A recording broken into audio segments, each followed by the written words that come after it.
হেসে কহিলাম বলে পরহস্রবর বান্দি, আমি তোমাকে দেখি কান্দি না, আমার চোখে পানি বেরিয়ে গেছে। তোমারে দেখে আমি মনে মনে ভাবলাম, এত সুন্দর করে যিনি মানুষ বানিয়েছেন, না জানি ওই আল্লাহ রব্বুল আলামিন কত বড় সুন্দর।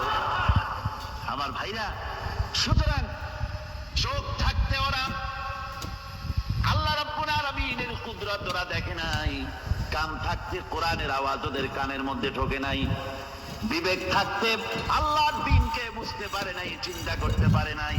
আল্লাহ রাব্বুল আলামিন বলেন, উলাইকা কাল্লানাম, এরা হলো চতুষ্পদ জানোয়ার, বালহুম আদাল, শুধু জানোয়ার না, জানোয়ারের চাইতেও নিকৃষ্ট।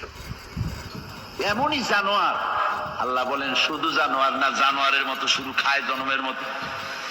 ওয়াল্লাযীনা কাফারু ইয়াতামাত্তাউনা ওয়া ইয়াকুলুনা কামা তাকুলুল আনাম।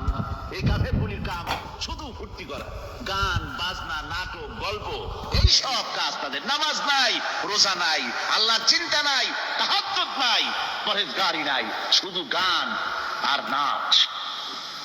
দেখেন না ফুর্তি। এই যে 1 জানুয়ারি রাত 12টার সময় আমার ঘুম ভেঙে গেল, এই যেখানে আমি ছিলাম, বিকট আওয়াজ। আমি মনে করলাম পাশের বাড়ি বুঝি ডাকাত পড়ছে। পরে বাড়িওয়ালা আমাকে বললেন যে ডাকাত না, বোধহয় এই নিউ ইয়ার সেলিব্রেট হচ্ছে, নতুন বৎসর উদযাপন হচ্ছে, বোমা দিয়ে শহরবাসীর আরামের ঘুম হারাম করে এগুলি করা হচ্ছে। এ তো গেল 1 জানুয়ারি। আর যখন আমাদের নিজেরটা যখন আসে, অর্থাৎ 1 বৈশাখ, তখন দেখছেন অবস্থা 1 বৈশাখে। এবছর আমাদের দেশে 1 বৈশাখে ঢাকায় যে দৃশ্য আমি টিভির মধ্যে দেখলাম, তাতে আমার মনে হয়নি যে 12 কোটি মুসলমানের দেশে রাজধানীতে এই দৃশ্য হচ্ছে।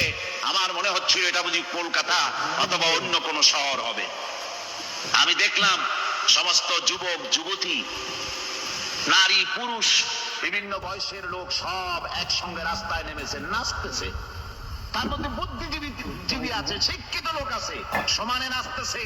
আর তাদের মুখোশ পরা, বানরের মুখোশ, কুকুরের মুখোশ, শূকরের মুখোশ, ঘোড়ার মুখোশ, পাপী শিয়ালের মুখোশ, এই মুখোশ পরে এভাবে নাচতেছে। আমি চিন্তা করলাম, নববর্ষের সাথে কুত্তার মুখোশের সম্পর্ক কি?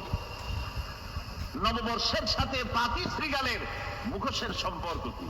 তাহলে ওরা কি বলতে চায় যে আগামী বছরটা আমরা কুত্তার ভূমিকায় অ্যাক্টিং করব, পানি দিতে সময় লাগবে না, শ্রীগালের মতো ধূর্তামি করব জাতির সাথে?